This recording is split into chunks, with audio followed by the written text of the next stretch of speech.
Hello and welcome. The big picture comes out of the studio and into the city of Srinagar. We are in the lawns of Kashmir University right now. I have an eminent guest panel with me. My panelists include Dr. Mustafa Kamal, Additional General Secretary of the National Conference, also a very senior leader, and an MLA from Hazratbal, which is where we are right now. To his left is Professor Nissar. He is a senior professor in the economics department in the University of Kashmir. Also has been on several committees, including at the state and the central level, that of course gives the recommendations to the governments regularly. Our panel is completed by Mr. Shakeel, Qalandar, who is an entrepreneur, a Kashmiri entrepreneur, also headed formerly the Federation of Chamber of Industry in Kashmir, FCI. Having interacted with the students of Kashmir University and getting an idea of their views, be it political, economic or social, we now thought it would be a good idea to talk to people who shape policy. Kashmir is a very complicated place. Its history, as we know, is bloody. Its geography, some say, is unfortunate. Its politics, even more convoluted. But what about the economy of a place like Kashmir? Decades of strife completely destroyed whatever economic activity was there, whatever was left of business, entrepreneurship, economic activity, and the center stage, as we all know, was taken by politics and political discourse. And we'll try and deal with what the situation on the ground really is economically. We'll try and attempt to understand better what the past governments, the democratically elected governments have achieved, what they could have achieved, and what they should be aiming for right now. Welcome to the show, gentlemen. I'd like to start the show with Dr. Kamal, if I could. Dr. Kamal, just hours before we met today, I had an interaction with students of Kashmir University and I asked them what their dreams and aspirations were and how many of them wanted to stay in Kashmir, and an overwhelming majority actually did want to stay, and they said we want to start our own businesses. So the feeling is still there. What is lacking infrastructurally, honestly, if you could tell us? Well, straight away I would like to agree with you in your opening remarks that but slightly differ. You said it's a complicated place, Jammu and Kashmir. I would qualify that by saying that it's a complex state with different regions, sub-regions, cultures and distinct languages, be it Ladakh, be it Jammu, be it Kashmir, and each has its own weather profile. Well, Ladakh most of the time is taken by the cold. In Kashmir, a third of the time is taken by the cold weather, where nothing can be done as far as infrastructure is concerned, and Jammu takes the cake as far as the weather is concerned. It gets 9 months a year to work outdoor, infrastructure wise. As far as the students, let's first understand that the population of the state is about 12 million people, 1.20 crores, and only about 4 lakhs, if you stretch it, 500,000 are employed in the government sector. The rest of them are earning a living, feeding twice a day, reasonably comfortable life in J&K. 5 distinct sectors which give livelihood to the people of the state. Number 1 is agriculture and horticulture, which takes care of about 60 to 65 or even 70% of the population. Second is handicrafts, which is about 1 million people. Third is tourism, which varies, but on an average should take a million people. In fact, a survey was done in 1987-88 by the then Commissioner Tourism, Parvez Diwan, and at that time about 7.5 lakh or 750,000 tourists visited the state. 1.5 million people earned their living on tourism, and 500 crores was estimated the amount they spent here, which went into various, whether it is a houseboatman or and the sector following this is industry, and then the government job. So as far as infrastructure is concerned, if we take these 5 important sectors which have the potential, which are already giving a living to the people of J&K state, which have the potential in absorbing the extra load that the population entails. You made a very good point. So I want to go to Professor Nissar right now. Dr. Kamal gave us a list of where what sector stands. Industry was, I think, 4th on that list. Do you think in an economy like Kashmir, which is heavily tourism influenced, how long can we survive on tourism? Isn't tourism going to destroy the economy of Kashmir? Look at what happened in Ladakh. Look at what they're doing. They're trying to go away from tourism and develop industries there. How long can we survive on tourism? How important is it for Kashmir to develop big businesses here? You see, I would like to say that our entire development scenario cannot be isolated from its genesis. The day we started with the 2 major landform acts with a revolutionary leadership at its back, massive political will at its back in 1948-49. Big Landed Estate Abolition Act and Debt Relief Act, they were the 2 major enactments starting as a starting empowerment program of the state and the development scenario, development process for future.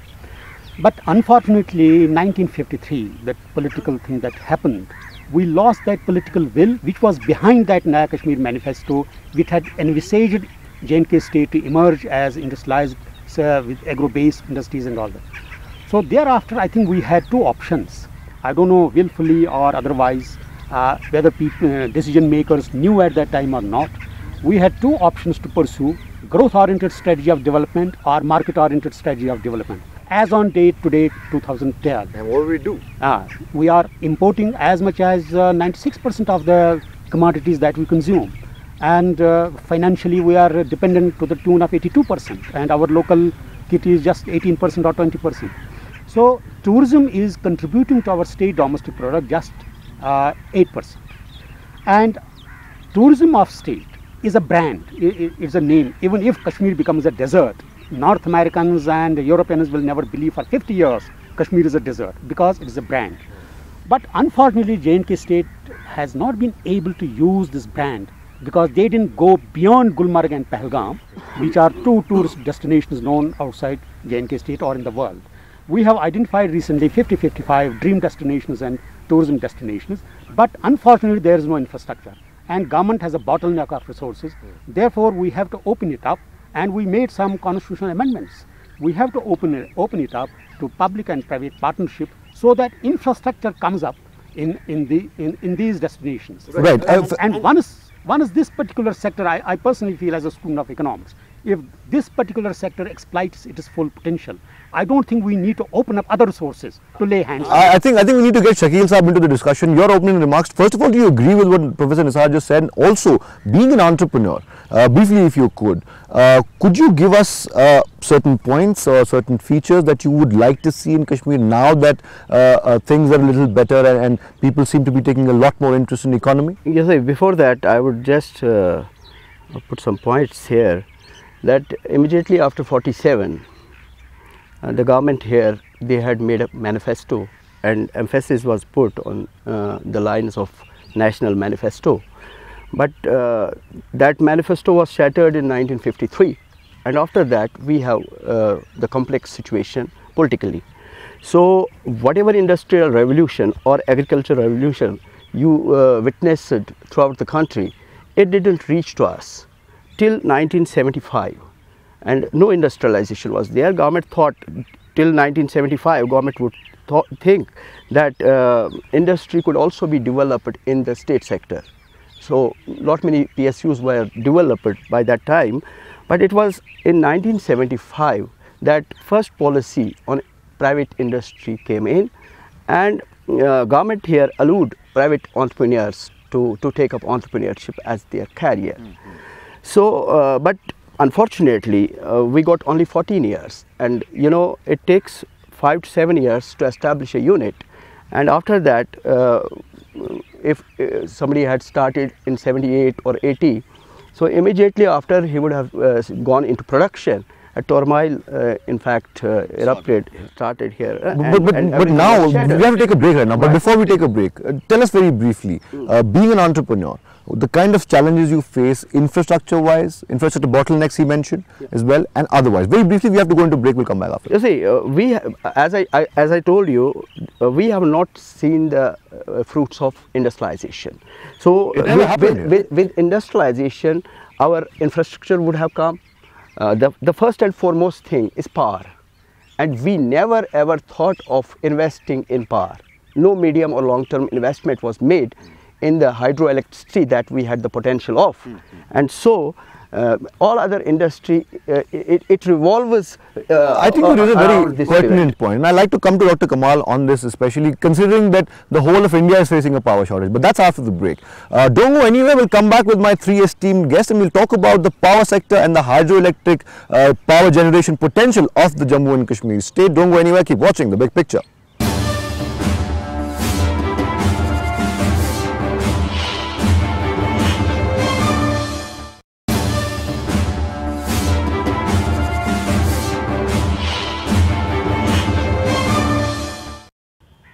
Welcome back. We're still in Srinagar on the lawns of Kashmir University. Dr. Kamal, before the break, we started talking about the power generation in the country. Now, given the fact that India's power sector has just received a bailout, that tells a lot about the power sector, that in fact, even the central government didn't get it right on power. What happened to Jammu and Kashmir? We had such a huge potential in hydroelectricity. What really happened? Well, it needs money, and as far as the resource, that is the water, is available in ample measure. It is estimated that we have the potential of producing something like 18,000 megawatts of power within the J&K state. Now, the two power projects I remember very well. One is Salal, which started off with, I think, 350 megawatts or 345 megawatts. It took 23 years for it to be completed. From 70 crores, it jumped to several hundred crores. Another power project, the foundation stone was laid by then Prime Minister Shrimati Indira Gandhi and Dr. Farooq Abdullah in 1983. It got completed 27 years later. Now, we didn't, the state, as was so amply put by our friend here, who is mastered in economics, and that it needs money, and we don't have enough money even for the salaries of our employees.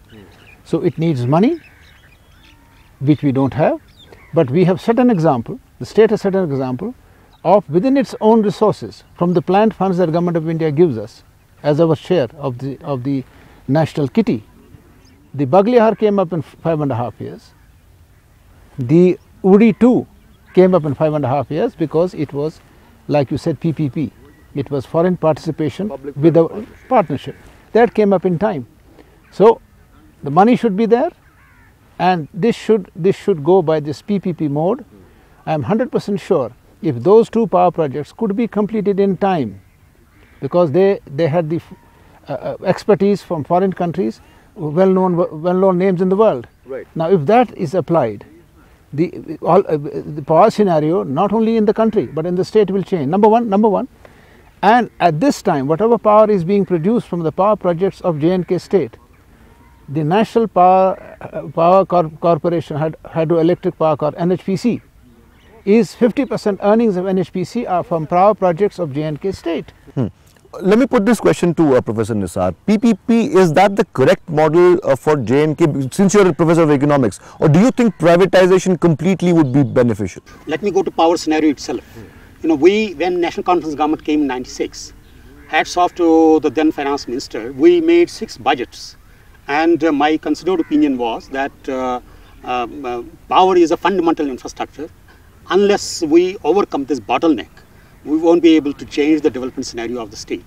So, in my own calculations, you know, most of the power is generated by NHPC, the Government of India Corporation, and we are enjoying just 12% as free power. And I requested the government to demand raising it to 25% at least. And 88% of the power is being taken away in a way taken over by the central government.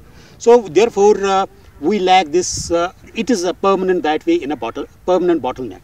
So we, at various forums, we fought with the central government, including Prime Minister, on the same scenario we talked here in Santur for more than 1 hour. And Honorable Prime Minister, on his going back to Delhi, subsequently he constituted a committee headed by C. Rangarajan. C. Rangarajan gave the same recommendations what we had written years ago. But for last 4 years, 5 years, there is no will in New Delhi to implement Rangarajan committee recommendations. In that recommendation, of course, he has not given Salal but Bursar, but certainly Dhul Hissi is to be handed over to the state. One is the state is equipped with power. Its fundamental infrastructure problem automatically is overcome.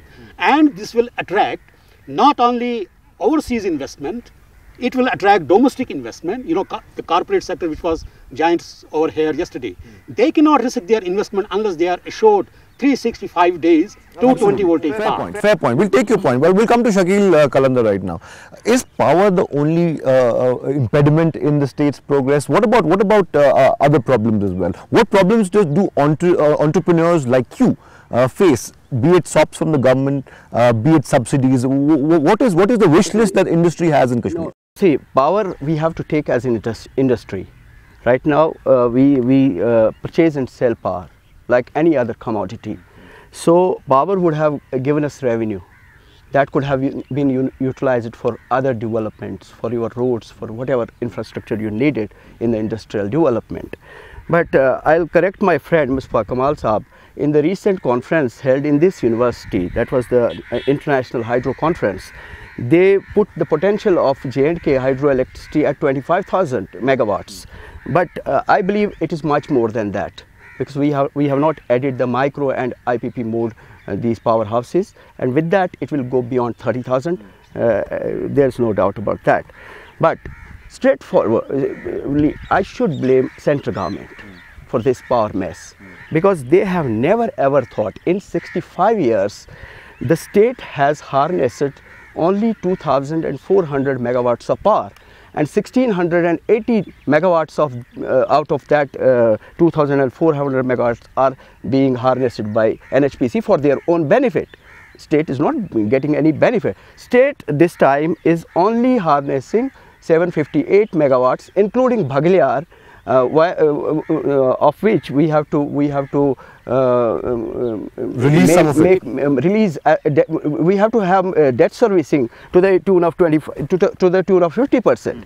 We can only utilize 225 out of the 450 megawatts. Okay, leaving power aside for a second. But I tell you honestly that in 65 years, if the central government has not will to help the state in this power sector, wherefrom we could have generated our own resources. If Government of India could take its own decision in case of Indus Water Treaty without consulting the state government and without paying any compensation to the state, how is it going? People are losing faith in the central government. Let me put this question to Dr. Kamal. This is the last question I want to ask on power. I want to talk about other stuff as well. One point also, we don't want resources from central government right now.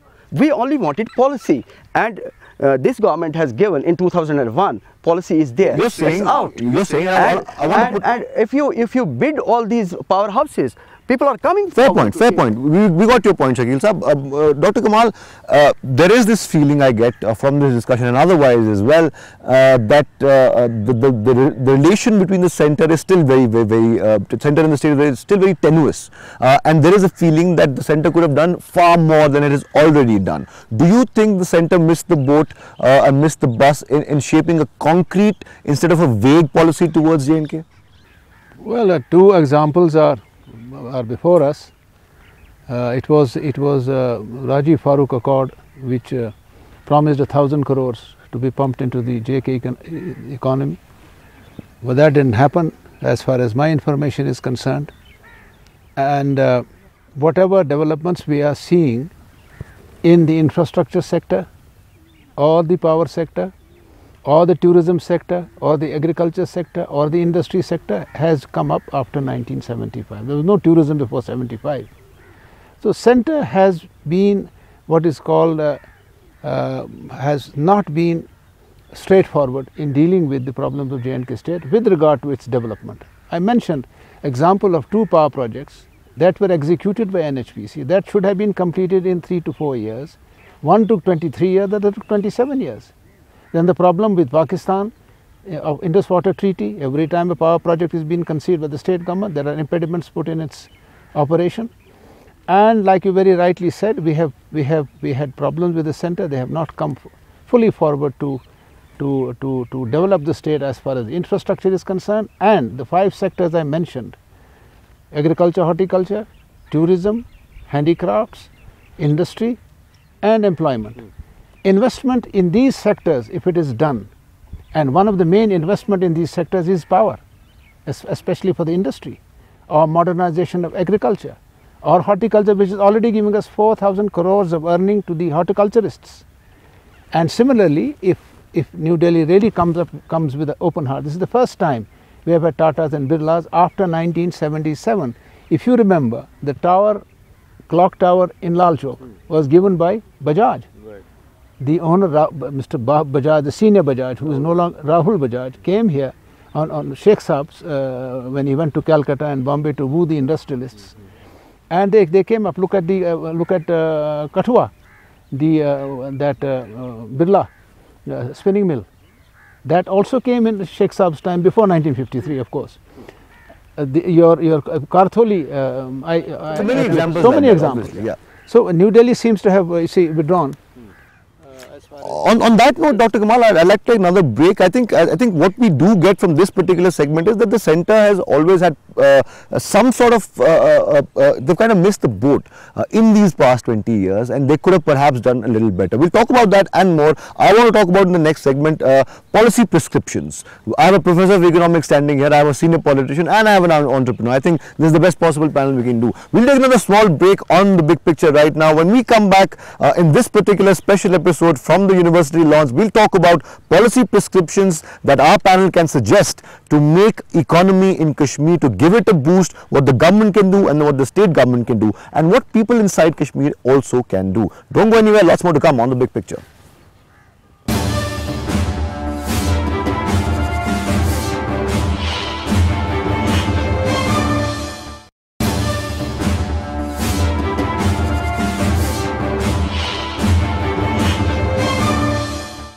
Welcome back to the big picture. I'll start directly with Professor Nissar if I could. Given the current situation, we all know what the problems are. We all seem to know what the problems are. What is the way out? Briefly, if you could. I think we are passing through economic reforms and globalization process. I was speaking here in this university day before. Not a single drop of globalization has trickled down to state of J&K. And my first priority would be the government of India to enlist J&K state as far as fruits of globalization is concerned. Lot of FDIs and FIIs will take place vis-a-vis J&K state. Your corporate and company culture is an automatic resultant. Right. I'll come to you first, Shakeel Saab, then I'll go to Dr. Kamal. Policy prescriptions first of all, and he mentioned FDI and FIIs investing in Kashmir because FDI has just been opened in retail as well. Do you see any future for retail or other sectors like that in India? Also, industry wish list. You see, the industrial wish list is that we must have a policy, concrete policy. One was given by Government of India in 2002, and as per their own report, the DIPP report recently that came to fore, 95% of the policy benefits have gone to one region only, and leaving the Kashmir high and dry. What we want from Government of India is they should frame a policy in consonance with the difficulties on grassroots. You see, what we need something like infrastructure, power, then a policy. And concrete policy in all of these sectors. Yeah, concrete. Absolutely. And I must tell you that all these sectors which Dr. Kamal mentioned, we have the potential to engage not less than 2 million people from all states of India, including giving the employment to all of absolutely. Point taken, sir. Point taken. Dr. Kamal, if these sectors are helped in the right perspective. Absolutely, fair point. Dr. Kamal, you've heard both your fellow speakers. Concrete policies on most sectors, a good relationship with the state level. Also, do you think the political will exists to implement reforms that are being implemented all over India to get them and make Jammu and Kashmir part of the India growth story that's making waves all over the world? Policy prescription. Yeah, policy prescription would be these 5 sectors that I have identified: tourism, agriculture, horticulture, handicrafts, industry, there should be massive investment in these sectors by Government of India, PPP mode or directly by Government of India. Number one, to boost our products in the agriculture and horticulture sector. Now poultry is coming up very fast. Our packed processed food is coming up in a big way. It needs market. We need to open up traditional trade routes that exist and that were trade routes in operation before 1947. Be it North Ladakh, be it the Silk Route, be it Kargil Skardu, be it in Jammu, Suchetgarh, and be it in Kashmir in various places and Punch in various places. That has to be done. Number two, I would like to emphasize, tourism is a demand driven sector. Once there is a demand, things will automatically come up, like Ladakh. And peace is the bottom line. Now peace has to be ensured by the people who are going to benefit, are the people of the state. They have to contribute towards strengthening and consolidating peace, whatever we have achieved in 2 years. It's the duty of Government of India. The internal or external factors which have an effect on peace and mostly the adverse effect, they have to take care of that. Ratan Tata said prosperity will only, peace follows prosperity, he said. Some people said prosperity follows peace. Which side of the debate are you on? Peace is before. If peace doesn't come, no one is going to come with his money to invest here. He wants his money to be safe. No industrialist worth his name will spend even a penny here if he is not sure of it, that at least he will be able to take back his invested money, if not the profit. On that note, sir, we must end the show. We are running short of time right now. Like my guests, of course, said, Dr. Kamal as well as Professor Nissar and Shakeel Qalandar Sahab, that a concrete policy at the central level regarding all sectors, especially power, is what is needed first of all to boost the economy in J&K, to realize the potential that J&K state and its people have. That's number one. The other key takeaway, of course, is political will. The centre and the state have to build a lasting relationship. Otherwise, things will not work on the ground and things will fall apart like they have been in the past. On that note, Athar Khan will say goodbye from the lawns of Kashmir University. Till next time when we get you another special edition of The Big Picture. And before I go, I must thank all my guests one more time. Professor Nissar, thank you so much for joining us on The Big Picture. Dr. Mustafa Kamal, thank you so much for joining us. Shakeel Qalandar, thank you for joining us on Rajya Sabha Television. Once again, I say goodbye, good night, and thanks for watching.